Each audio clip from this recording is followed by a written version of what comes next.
ఇప్పుడు పత్తికొండ నియోజకవర్గానికి సంబంధించిన సర్వే రిపోర్ట్ చూద్దాం. కర్నూలు జిల్లా పత్తికొండలో గత ఎన్నికల్లో టీడీపీ నుంచి కేఈ శ్యామ్ కుమార్ పోటీ చేశారు. వైసీపీ నుంచి శ్రీదేవి బరిలో ఉన్నారు. ఆ ఎన్నికల్లో శ్రీదేవిపై కేఈ శ్యామ్ కుమార్ 14,211 ఓట్ల మెజార్టీతో విజయాన్ని సాధించారు. మరి కూటమి ప్రభుత్వం ఏడాదిన్నర పాలనపై ఈ నియోజకవర్గ ప్రజలేమనుకుంటున్నారు? ఎమ్మెల్యే పనితీరుకు సంతృప్తిగా ఉన్నారా? సీఎం పనితీరుకు ఎటువంటి రేటింగ్ ఇస్తున్నారు? మంత్రి నారా లోకేష్, ఉప ముఖ్యమంత్రి పవన్ కళ్యాణ్, ప్రతిపక్ష నేత జగన్ గురించి ఈ నియోజకవర్గ ప్రజలు ఏమనుకుంటూ ఉన్నారు? ఓవరాల్గా కూటమి ప్రభుత్వంపై ఈ నియోజకవర్గ ప్రజల మాట ఏంటి? బిగ్ టీవీ సర్వే రిపోర్ట్లో చూద్దాం. ఎన్నికల సమయంలో పత్తికొండ నియోజకవర్గ ప్రజలకు ఇచ్చిన హామీలు ఏంటో ఒకసారి చూద్దాం. ఇవే ఎన్నికల సమయంలో ఇచ్చిన హామీలు. ప్రత్యేక గ్రీవెన్స్ని ఏర్పాటు చేస్తాను, నియోజకవర్గంలో ఉన్న ప్రతి సమస్యకు పరిష్కారాన్ని చూపిస్తాను అని చెప్పారు. అలాగే ఉద్యోగ ఉపాధి అవకాశాలు కల్పించడానికి అన్ని ప్రయత్నాలు చేస్తామని చెప్పారు. ఉపాధి అవకాశాలు కల్పించడానికి నియోజకవర్గంలో ఫుడ్ ప్రాసెసింగ్ యూనిట్లు తీసుకొస్తామని చెప్పారు. ఇంకా అన్ని చెరువులను నీటితో నింపేలాగా చూస్తాను అని నియోజకవర్గ ప్రజలకు హామీ ఇచ్చారు. మరి నియోజకవర్గంలో ఇప్పటికీ ఉన్న సమస్యలు ఏంటో ఒకసారి చూద్దాం. ఇవే నియోజకవర్గంలో ఇప్పటికీ ఉన్న సమస్యలు. ఈ సెగ్మెంట్ కరువు పీడిత ప్రాంతం, అదే ఒక ప్రధాన పెద్ద సమస్య. పెద్ద ఎత్తున ఈ నియోజకవర్గం నుంచి ఇతర ప్రాంతాలకు వలసలు కూడా కొనసాగుతూ ఉన్నాయి. అలాగే గుంటూరు, హైదరాబాద్, బెంగళూరు, బళ్ళారి, విజయవాడలకు ఈ నియోజకవర్గం నుంచి వలసలు వెళ్ళిపోతున్నారు. ఈ నియోజకవర్గంలో తాగునీటి సమస్యలు ఉన్నాయి, సాగునీటికి ఇబ్బందులు ఉన్నాయి. అందుకే అన్ని చెరువులు నీటితో నింపుతాను, ఎటువంటి తాగునీటి సాగునీటి సమస్య లేకుండా చూస్తాను అని ఎన్నికల సమయంలో హామీలు ఇచ్చారు. కానీ ఇప్పటికీ తాగునీటి సాగునీటి ఇబ్బందులు అక్కడ ఎదురవుతూ ఉన్నాయి. అలాగే హంద్రినివాస్ సుజల స్రవంతి కాలువ నీళ్లు ఈ నియోజకవర్గానికి సరిపోవడం లేదు. మరోవైపు సెగ్మెంట్లో పాలిటెక్నిక్ కాలేజీ అవసరం ఉంది. డిప్లొమా కోర్సులు చేయాలి అంటే ఇక్కడ నుంచి విద్యార్థులు కర్నూలుకు వెళ్లాల్సి వస్తూ ఉంది. విద్యార్థులు వ్యయ ప్రయాసాలకు కోచి కర్నూలుకు వెళ్లాల్సిన పరిస్థితులు వస్తూ ఉన్నాయి. ఓరవకల్లు హబ్ సమీపంలోనే ఉండటంతో ఇక్కడ పాలిటెక్నిక్ కోర్సుకు డిమాండ్ ఎక్కువగా ఉంది. దాంతో పాలిటెక్నిక్ చదవటానికి ఈ నియోజకవర్గం నుంచి కర్నూలుకు వెళ్లాల్సి వస్తుంది విద్యార్థులు. అలాగే పత్తికొండ ప్రభుత్వ ఆసుపత్రిలో వసతులు అరకొరగానే ఉన్నాయి. మెడిసిన్స్ కొరత ఉంది, ల్యాబ్ సిబ్బంది కొరత ఉంది. ఈ సమస్యలతో రోగులకు ఇబ్బందులు కలుగుతూ ఉన్నాయి. వైద్యం కోసం జనాలు కర్నూలుకు వెళ్లాల్సి వస్తూ ఉంది. చిన్న చిన్న చికిత్సలకు ప్రైవేట్ హాస్పిటల్కి వెళ్లాల్సి వస్తుంది, లేదంటే ఆర్ఎంపీలే దిక్కు. ఇక పత్తికొండలో మెయిన్ రోడ్డును విస్తరించాలి అని జనం అనుకుంటూ ఉన్నారు. కర్నూలు, గుంతకల్లుకు వెళ్లే వాహనాలతో ఎక్కువగా ఇక్కడ ట్రాఫిక్ జామ్లు ఏర్పడుతూ ఉన్నాయి. పత్తికొండ బస్టాండ్లో సౌకర్యాలు అంతంత మాత్రంగానే ఉన్నాయి. అక్కడ బెంచీలు లేవు, టాయిలెట్లు కూడా లేవు. దీంతో ఆర్టీసీ బస్సుల్లో ప్రయాణించే వారు ఇబ్బందులు ఎదుర్కొంటున్నారు. మరీ ముఖ్యంగా మహిళలకు చాలా ఇబ్బందులు కలుగుతున్నాయని చెప్తున్నారు. అలాగే హంద్రినివాతో అక్కడ నీటి చెరువులన్నింటిని కూడా నింపాలి.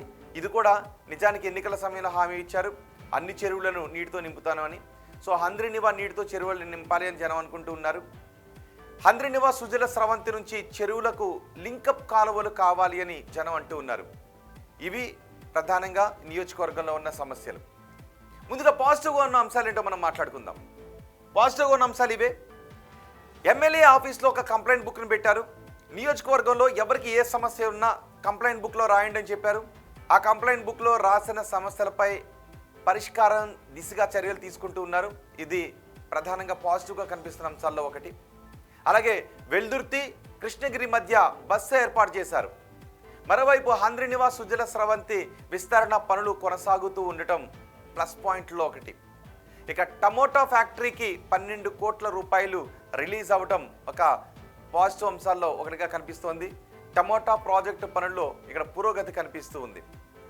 ఇవన్నీ పాజిటివ్గా ఉన్న అంశాలు. మరి నెగిటివ్గా ఉన్న అంశాలు ఏంటి? ఇవే నెగిటివ్గా ఉన్న అంశాలు. ఇది కరువు ప్రాంతం. సో కరువు ప్రాంతం కావడంతో రైతులు ఆపన్న హస్తం కావాలని అంటూ ఉన్నారు. రైతులకు పెద్దగా ఆపన్న హస్తం దొరకడం లేదు అని అంటూ ఉన్నారు. అలాగే టమోటా జ్యూస్ ఫ్యాక్టరీ స్థల మార్పు ఒక సమస్యగా కనిపిస్తూ ఉంది. మరోవైపు రోడ్ల అభివృద్ధి ఆశించిన స్థాయిలో లేదు, అనుకున్న స్థాయిలో లేదు, హామీలు ఇచ్చిన స్థాయిలో రోడ్ల అభివృద్ధి లేదు అని జనం అంటూ ఉన్నారు. ఇవి నెగిటివ్గా కనిపిస్తున్నటువంటి అంశాలు. మరి ఎమ్మెల్యే పనితీరుకు ఈ నియోజకవర్గ ప్రజలు ఎన్ని మార్క్స్ చేస్తున్నారో చూద్దాం. చాలా బాగుంది అని 14.6% మంది జనం అంటున్నారు. బాగుంది అని 22% మంది జనం చెప్తున్నారు. పర్వాలేదు అని 36.6% మంది జనం అంటుంటే, బాగాలేదు అని 17.1% మంది జనం చెప్తున్నారు. అస్సలు బాగాలేదు అని 9.7% మంది జనం చెబుతున్నారు. ఇక ముఖ్యమంత్రి చంద్రబాబు పనితీరుకు ఎన్ని మార్క్స్ వేస్తున్నారో చూద్దాం. చాలా బాగుంది అని 14.6% మంది జనం చెప్తున్నారు. బాగుంది అని 24.4% మంది జనం అంటున్నారు. పర్వాలేదు అని 34.1% మంది జనం చెప్తుంటే బాగాలేదు అని 19.5% మంది జనం అంటున్నారు. అస్సలు బాగాలేదు అని 7.4% మంది జనం చెప్తున్నారు. అంటే 26 నుంచి 27% మంది ప్రజలు కొంత అసంతృప్తిని వ్యక్తం చేస్తుంటే మిగిలిన జనం చంద్రబాబు పాలనపై సంతృప్తిని వ్యక్తం చేస్తున్నారు. ఇక ఓవరాల్గా ప్రభుత్వ పనితీరుకి ఎన్ని మార్క్స్ వేస్తున్నారో చూద్దాం. చాలా బాగుంది అని 17.1% మంది జనం చెప్తుంటే బాగుంది అని 19.5% మంది జనం అంటున్నారు. పర్వాలేదు అని చెప్తున్న వారి సంఖ్య 39%గా కనిపిస్తోంది. బాగా లేదు అని 17.1% మంది జనం చెప్తుంటే అస్సలు బాగా లేదు అని చెప్తున్న వారి సంఖ్య 7.3%గా కనిపిస్తోంది. అంటే దగ్గరగా 24% మందిలో అసంతృప్తి కనిపిస్తూ ఉంటే మిగిలిన జనం సంతృప్తిని వ్యక్తం చేస్తున్నారు. ఇక ప్రతిపక్ష నేత జగన్ పనితీరుకి ఎన్ని మార్క్స్ వేస్తున్నారో చూద్దాం. చాలా బాగుంది అని 4.9% మంది జనం అంటున్నారు. బాగుంది అని 14.6% మంది జనం చెప్తున్నారు. పర్వాలేదు అని 56.1% మంది జనం అంటుంటే బాగాలేదు అని 14.6% మంది జనం, అస్సలు బాగాలేదు అని 9.8% మంది జనం చెప్తున్నారు. ఇక ఉప ముఖ్యమంత్రి పవన్ కళ్యాణ్ పనితీరుకి ఎన్ని మార్క్స్ వేస్తున్నారో చూద్దాం. చాలా బాగుందని 24.4% మంది జనం చెప్తున్నారు. బాగుంది అని 14.2% మంది జనం అంటున్నారు. పర్వాలేదు అని 46.3% మంది జనం చెప్తున్నారు. బాగాలేదు అని 7.3% మంది జనం చెప్తున్నారు. అస్సలు బాగాలేదని ఇంకో 7.3% మంది జనం చెప్తున్నారు. మరి మంత్రి నారా లోకేష్ పనితీరుకు ఎన్ని మార్క్స్ వేస్తున్నారో చూద్దాం. చాలా బాగుంది అని 14.6% మంది జనం చెప్తున్నారు. బాగుంది అని ఇంకో 14.6% మంది జనం అంటున్నారు. పర్వాలేదు అని 48.8% మంది జనం చెప్తున్నారు. బాగాలేదు అని 12.2% మంది జనం అంటున్నారు. అస్సలు బాగాలేదు అని 9.8% మంది జనం చెప్తున్నారు.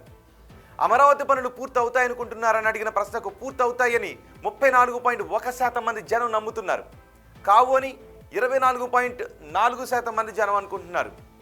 కావచ్చు అని ఇంకో 24.4% మంది జనం అనుకుంటున్నారు. తెలియదు అని చెప్తున్న వారి సంఖ్య 17.1%గా ఉంది. పోలవరం ప్రాజెక్టు పూర్తి అవుతుందనుకుంటున్నారా అని అడిగితే పూర్తి అవుతుందని 31.7% మంది జనం చెప్తున్నారు. కాదు అని 22% మంది జనం అంటున్నారు.